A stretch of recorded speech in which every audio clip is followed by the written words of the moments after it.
भाऊ करमाळा निवडणुकीचं रणांगण आता कुठेतरी तापायला सुरुवात झालेली आहे.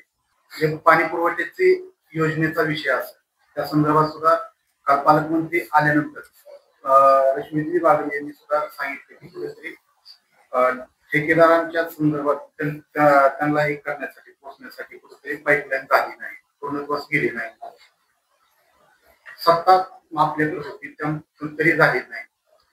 इलेक्शन मध्ये कायमच तुम्हाला सांगतो, समोरची लोक, राजकीय लोक आरोप प्रत्यारोप करण्यासाठीच उभे असतात. 5 वर्षामध्ये त्यांनी कधी हे सुचवलं नाही की कुठं अपुरे कुठं काय. वास्तविक ह्या शहरामध्ये तुम्ही राहता त्यावेळेस तुम्ही सुद्धा ह्या गोष्टीवरती चर्चा करू शकत होता. अधिकारी अधिकाऱ्यांना तुम्ही निवेदन देऊ शकत होता. पण हा राजकीय स्टंट असतो.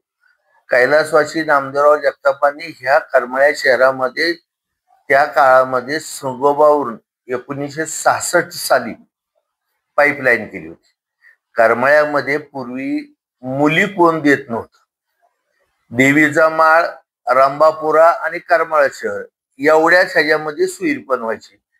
पूर्वी अशी म्हण होती की करमाळा आणि पाण्या वाचून तरमाळा. ती म्हण तुम्हाला सांगतो कैलासवासी नामदेवराव जगतापांनी पूर्णतः तुम्हाला सांगतो बदलून टाकली. आणि 1966 साली त्यांनी तुम्हाला सांगतो सीना नदीच्या काठावरून तुम्हाला सांगतो त्या ठिकाणी हे केलं, पाईपलाईन केली. 1990 ला ज्यावेळेस मी विधानसभेला उभारलो होतो त्यावेळेस सुभाष चौकामध्ये जाहीर भाषणात त्या काळामध्ये आज त्याला पूर्ण शहर साक्षी आहे की मी सांगितलं होतं की बाबा मी कायमस्वरूपी पाण्याचा प्रश्न मिटवीन. आणि त्या काळामध्ये योगायोगाने 11 अपक्षाचं सरकार आलं. तत्कालीन मुख्यमंत्री आमचे नेते शरदचंद्र पवार साहेब होते. मला वाटतं नगर विकास मंत्री सुशील कुमार शिंदे साहेब होते. आणि हा प्रस्ताव मी ज्यावेळेस दाखल केला त्यावेळेस करमाळा नगरपालिका ही क वर्गातली होती. पण खासबाब म्हणून पवार साहेबांनी, कारण 27 किलोमीटर दहेगाव ते करमाळा 27 किलोमीटरची ती पाईपलाईन होत होती. क वर्गातल्या नगरपालिकेला 6 किलोमीटरच्या आत पाणी उपलब्ध झालं पाहिजे आणि त्यातनं पुरवठा केला पाहिजे. ती स्कीम बसत नव्हती शासनाच्या ह्याच्यामध्ये, कारण अर्थ खातं एवढे पैसे देत नव्हतं. पण त्या काळामध्ये आम्ही खासबाब म्हणून शासनावरती प्रेशर आणून आम्ही 11 आमदार एकत्र असायचो आणि पवार साहेबांना निवेदन दिलं की साहेब मला दहेगाव करमाळ्या शहरासाठी पाणी आणायचंय. आणि मला वाटतं त्यावेळेस एकदा पवार साहेबांच्या सभेत सुद्धा पवार साहेब म्हणले होते की करमाळ्या शहरासाठी कैलासवासी नामदेवराव जगतापांनी सिनेहून पाणी आणलं आणि पोरगा आता भीमेहून पाणी आणलंय. ह्या गोष्टीचा त्या काळातल्या भाषणात तुम्ही बघा उल्लेख आहे त्यांचा. आणि आपण त्यावेळेस मला वाटतं ती स्कीम 7 कोटीची होती काय. आणि हे 7 कोटीच्या स्कीमचे मला वाटतं 6 कोटी रुपयाचे त्याचे पाईप वॉटर सप्लायचे पाण्याचे ते मला वाटतं कुर्डवाडीवरनं त्या काळामध्ये आपल्या करमाळ्याला दहेगावला आले. आणि थोडस बजेट वाढल्यानंतर ती जरा जास्त किमतीची झाली. तरी सुद्धा अर्थ खाते, मला वाटतं त्यावेळेस रामराव अधिक अर्थमंत्री होते, त्यांनी तुम्हाला सांगतो निधी देण्यास ज्यावेळेस नकार दिला त्यावेळेस पवार साहेब सीएम असल्यामुळे त्यांनी ताबडतोब तुम्हाला सांगतो ती नोट थांबवून तुम्हाला सांगतो खासबाब म्हणून निधी दिला आणि आज करमाळा शहर पाणी पिते. प्रशासकाच्या ह्या कालखंडामध्ये काय थोडस सगळाच कारभार विस्कळीत असतो. ज्या वेळेस नौकरांच्या अधिकाऱ्यांच्या हातामध्ये काही गोष्टी जातात, हे तुम्ही आतापर्यंत काही फक्त करमाळा तालुका त्याला अपवाद नाहीये, त्याला सगळ्या गोष्टी अपवाद आहेत काय. पण ज्या वेळेस आमची बॉडी होती की ज्यावेळेस अति दुष्काळ होता, मला वाटतं काय 2001-2च्या काळामध्ये लातूर सारखा शहर जिथं विलासराव देशमुख 11 वर्ष मुख्यमंत्री होते, त्यांच्या शहराला सुद्धा रेल्वेने पाणी पुरवठा करावा लागला. उजनी धरण कैलासवासी नामदेवराव जगतापांनी आणलं. जवळजवळ सोलापूर जिल्हा, बार्शी ही आमकं तमकं बागायत आणि वॉटर सप्लाय सगळ्या त्याच्यावरती चालू आहे. आणि ह्या सगळ्या गोष्टी, आणि मला वाटतं ही स्कीम झाल्यानंतर अमृत 2 योजना आपण आणली. त्यानंतर मला वाटतं 13 कोटी रुपयाच्या टाक्या बांधल्या प्रत्येक ठिकाणी, विस्तारित पाणी पुरवठा केला. करमाळा शहरातली जुनी पाईपलाईन काढली की जी आतमधनं बर येऊन भरलेली होती आणि नवी पाणी पाईपलाईन टाकून उच्च दाबाने पाणी पुरवठा करण्याची व्यवस्था केली. मधल्या काळामध्ये 5 वर्षाच्या प्रशासक ह्याला जबाबदार तुम्हाला सांगतो शासन आहे. त्यांनी इलेक्शन घेतलं नाही आणि अधिकाऱ्यांच्या हलगर्जीपणामुळे जर तुम्हाला सांगतो सगळ्या गोष्टी विस्कळीत झाल्या तर त्याचं खापर आमच्यावर पुढू नये. आणि अमृत 2 योजना ही मला वाटतं शासन दरबारी 87 कोटीची मला वाटतं त्याला प्रशासकीय मंजुरी मिळाली. आचारसंहितेमुळे हे थांबलेलं आहे. आणि जे पाण्याचे आरोप करतायत किंवा काय करतात ते बी नगरपालिकेत आमच्या बरोबर एक दिवस सत्तेत होते. त्यांनी ह्याच्यावरती कधी प्रश्न, आणि मला वाटतं त्यांचीच ठेकेदारी होती. आणि रस्त्याचं वगैरे ते जे बोलतात त्याच्यामध्ये आमचा एकही माणूस नाहीये की ज्या ठिकाणी ह्या गोष्टी झाल्या. मग मी ज्यावेळेस आमचे सगळे नगर सेवकांना अध्यक्ष असायच्या, त्यांच्या काही राजकीय दबावापोटी ती लोक काही कामं घेत होती, राजकारण चालवत होती. आणि हे काय त्यांना माहित नाही काय, हे त्यांच्याकडूनच या सगळ्या झाल्यात. मी दीपक जिव्होळ असेल, तुम्हाला सांगतो आमच्या फंड ताई असतील, चिवटे ताई असतील, मगाशी वाशिंबेकर ताई असतील, किंवा तुम्हाला सांगतो हानी पैलवान सारखे केले. मुस्लिम समाजाचे शौकत नालबनला 2दा संधी दिली, युसुफ नालबनला दिली. असे अनेक लोकांना तुम्हाला सांगतो जगताप पार्टीने संधी दिलेली. ह्याच्या आधी तुम्हाला सांगतो ह्याच्या मागचा जर काळ बघितला तर कायमस्वरूपी गिरधरभाई 27 वर्ष या स्वतःच नगराध्यक्ष असायचे, कुणाला संधी देत. पण जगताप गटात नाहीये. जो तळागाळातला माणूस आहे, सामान्यातला आहे, त्याला आम्ही रस्त्यावरल्या माणसाला आम्ही देवाऱ्यात बसतो, ही जगताप गटाची किमया आहे. हिंदू मुस्लिम या ठिकाणी काय फरक पडेल का किंवा काही पडेल का? कारण की हिंदुत्वावर या ठिकाणी निलेश राणे असतील किंवा नगरचे आमदार असतील पारनेरचे, ते सुद्धा या ठिकाणी आले होते. हिंदुत्वाच्या मुद्द्यांवर मुस्लिमांना विरोध सुद्धा या ठिकाणी केला होता. या ठिकाणी काय हे राजकारण जे चाललंय वरपासून खालीपर्यंत, ना मुस्लिमांबद्दल तुम्हाला सांगतो द्वेष आहे, ना हिंदू बद्दल प्रेम आहे. ह्यांच्यामध्ये फक्त राजकारण घडून तुम्हाला सांगतो कायमस्वरूपी आपण सत्तेवरती कसं राहू, काय हा आराखडा आहे, हा प्लॅन आहे.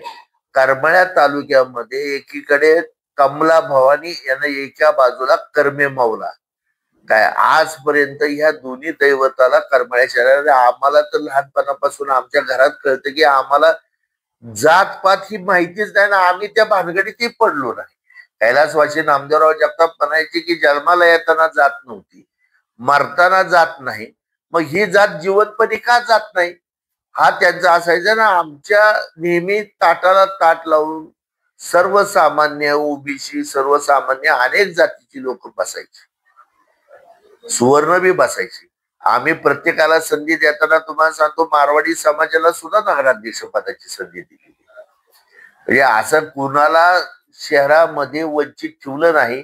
आणि जे आज आम्हाला विरोध करतात ह्यांचा जन्म जगताप गटातनं झालाय हे त्यांनी विसरू नये, त्यांच्या बापदादाचा काय. आणि त्यांनी आम्हाला विरोध करत असताना तुमची सुरुवात कुठनं झाली हा आधी त्यांनी मूळ दाखवावं आणि मग पुढे बोलावं. जे कोणी हे तुम्हाला बोललेत त्यांनी आधी स्वतःला तपासून पाहावं, त्यांच्या संस्था तपासून पाहावा, त्यांचा राजकारणामधला कारकीर्द किंवा त्यांचा किती योगदान आहे हे जनतेला बी माहिती आहे. आरोप करायचे तोंडे म्हणून बोलायचं अशा पद्धतीचं काम आहे. काल जयकुमार गोरे ज्यावेळेस करमाळ्यामध्ये आले होते त्यावेळेस त्यांनी बोलताना सांगितलं की त्यांच्याकडे करमाळा नगरपालिका 20-25 वर्ष होती, परंतु करमाळा शहराचा साधा विकास सुद्धा करता आलेला नाही.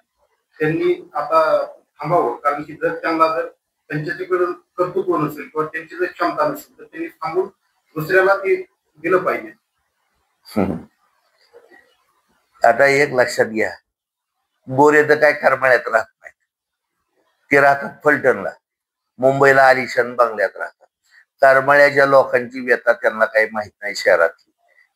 आणि त्यांनी ह्याच्यावर वक्तव्य करणं म्हणजे हा मोठा जोकच आहे, विनोद आहे. हे काय त्यांना हे होत नाही. ठीक आहे, पक्षासाठी ते बोलले असतील काय, आणि बोलल्यानंतर त्यांनाही पश्चाताप झाला असेल की आपण उगाच चुकीचं हे बोललो. करमाळावासियांची कुठं तक्रार आहे. गोरे हे फलटणचे, ते त्यावेळेस तिकडं त्या मला वाटतं त्यांचं मान आटपाडी तिकडली आहेत. तिकडल्या पाण्याचा, तिकडल्या विकासावरती त्यांनी चर्चा करावी.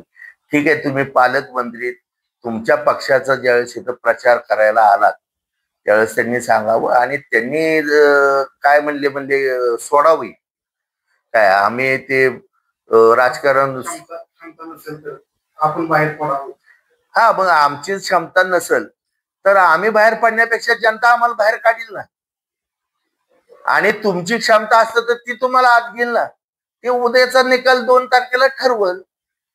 निवडून येण्यासाठी साम दाम बंधवेत जे पाहिजे ते वापरावे सोबत आहे, असाही कार्यकर्त्यांना संदेश दिलेला आहे. कुणी? पालकमंत्र्यांनी. वापरू द्या ना. ते काय आमच्या जवळ नाही असं नाही ना, ते बी आमच्या जवळ आहेत, ते बी आम्ही ठेवलंय की जवळ.